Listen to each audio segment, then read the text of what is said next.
എൻ്റെ പുറകിൽ കൂടി കടന്നു പോകുന്നത് എയർപോർട്ടിലേക്കുള്ള റോഡാണത്. ഇതൊരു കാടുമാണ്. ഇത് ഫോറസ്റ്റിൻ്റെ കീഴിലാണ്. കൃത്യമായിട്ട് പറഞ്ഞാൽ 1999 കൊച്ചി ഇന്റർനാഷണൽ എയർപോർട്ടിന് വേണ്ടി അന്നത്തെ ഫോറസ്റ്റ് ഡിപ്പാർട്ട്മെന്റ് 1.98 ഹെക്ടർ ഭൂമി വിട്ടുകൊടുത്തു. അതിന് പകരമായിട്ട് കിട്ടിയ ഭൂമിയാണ് ഇത്. 10 ഏക്കറോളം ഉണ്ട്. അതിൻ്റെ അകത്താണ് കാട് സെറ്റ് ചെയ്തിരിക്കുന്നത്. കാട് സെറ്റ് ചെയ്തിരിക്കുന്നില്ല, കാട് പോലെ ആയിപ്പോൾ അത്.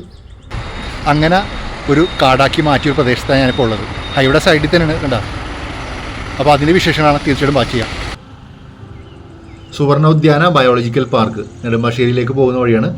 NH അത്താണിയിൽ നിന്ന് ഏകദേശം 1.5 കിലോമീറ്റർ മാറി റൈറ്റ് സൈഡിൽ കാണുന്നൊരു പാർക്കാണ്. ഞാൻ നേരത്തെ പറഞ്ഞ പോലെ തന്നെ എയർപോർട്ടിന് വേണ്ടി ഫോറസ്റ്റ് ഡിപ്പാർട്ട്മെൻറ്റിൻ്റെ ഭൂമി വിട്ടുകൊടുത്തതിന് പകരമായിട്ട് കിട്ടിയൊരു സ്ഥലത്ത് ഒരു കാട് ക്രിയേറ്റ് ചെയ്തിരിക്കുന്നതാണ്. ശരിക്കും എല്ലാവർക്കും ഇഷ്ടപ്പെടണമെന്നില്ല. ഇത് ചില പ്രത്യേക സാഹചര്യങ്ങളിൽ ചിലർക്കൊക്കെ പ്രയോജനം ചെയ്യും. കുട്ടികൾക്ക് പഠനവുമായി ബന്ധപ്പെട്ടാണെങ്കിൽ അത് ആ വഴി അങ്ങനെ ഒരു നല്ലൊരു ഓപ്ഷനാണ്. അതുകൂടാതെ തന്നെ ഇതിൽ പോകുമ്പോൾ ജസ്റ്റ് ഒന്ന് കുറച്ച് നേരം ചിലവഴിക്കാൻ വേണ്ടിയാണെങ്കിലും അതും ഓക്കെയാണ്. നെടുമ്പാശ്ശേരിയിലേക്ക് പോകുന്ന വഴി സമയമുണ്ടെങ്കിൽ അല്ലെങ്കിൽ തിരിച്ചു വരുന്ന വഴി ഭാര്യയൊത്ത് അല്ലെങ്കിൽ ഫാമിലിയൊത്ത് കുറച്ച് നേരം സംസാരിച്ചിരിക്കാൻ വേണ്ടിയാണെങ്കിലും ആ വഴിയാണെങ്കിലും നല്ലൊരു അന്തരീക്ഷമാണ്. അല്ലെങ്കിൽ സൈലൻ്റ് ഏരിയയാണ്. ഒരുപാട് വൃക്ഷത്തൈകളൊക്കെ ഉണ്ട്.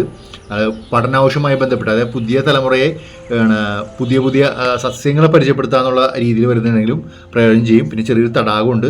പിന്നെ മുളട കുറച്ച് കാട് പോലെ പ്രദേശം സെറ്റ് ചെയ്തിട്ടുണ്ട്. അപ്പോൾ മൊത്തത്തിൽ പറഞ്ഞിട്ടുണ്ടെങ്കിൽ ഈ വഴി പോകുന്നതാണെങ്കിൽ ജസ്റ്റ് കയറി കണ്ട് കുറച്ച് നേരം ഇരുന്ന് ചിലവഴിക്കാൻ പറ്റിയിടം. ഇതിനുവേണ്ടി വന്നാൽ എല്ലാവർക്കും ഇഷ്ടപ്പെടണമെന്നില്ല.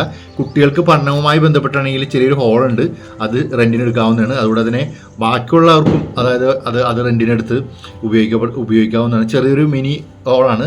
ഇവിടെ കുട്ടികൾക്ക് 5 രൂപ, അതുകൂടാതെ കോളേജ് വിദ്യാർത്ഥികൾക്ക് 10 രൂപ, നോർമൽ ടിക്കറ്റ് റേറ്റ് ആണെങ്കിൽ 40 രൂപ, 2 വീലറിന് 25 രൂപ, കാറിന് 50 രൂപ, ബസ്സിന് 80 രൂപ. അങ്ങനെയാണ് ടിക്കറ്റ് നിരക്ക് വരുന്നത്. ഈ ടിക്കറ്റാണ് സംവിധാനം ഇവിടെ ഉള്ളത്. രാവിലെ 9 തൊട്ട് വൈകിട്ട് 6 മണി വരെ ഇവിടെ പ്രവേശനമുണ്ട്. അപ്പോൾ ഇവിടെ വന്നാൽ ഇപ്പോൾ എൻ്റെ വീഡിയോ കണ്ട് പോയി കഴിഞ്ഞാൽ എല്ലാവർക്കും ഇഷ്ടപ്പെടണമെന്നില്ല. പക്ഷേ ഒരു പ്രത്യേക സാഹചര്യത്തിൽ വന്നാൽ അത് ഇഷ്ടപ്പെടും. ആ രീതിയിലാണ് അവിടെ സെറ്റ് ചെയ്തിരിക്കുന്നത്. കുറേ നേരം സംസാരിച്ചിരിക്കാൻ വേണ്ടിയാണെങ്കിൽ ഓക്കെയാണ്.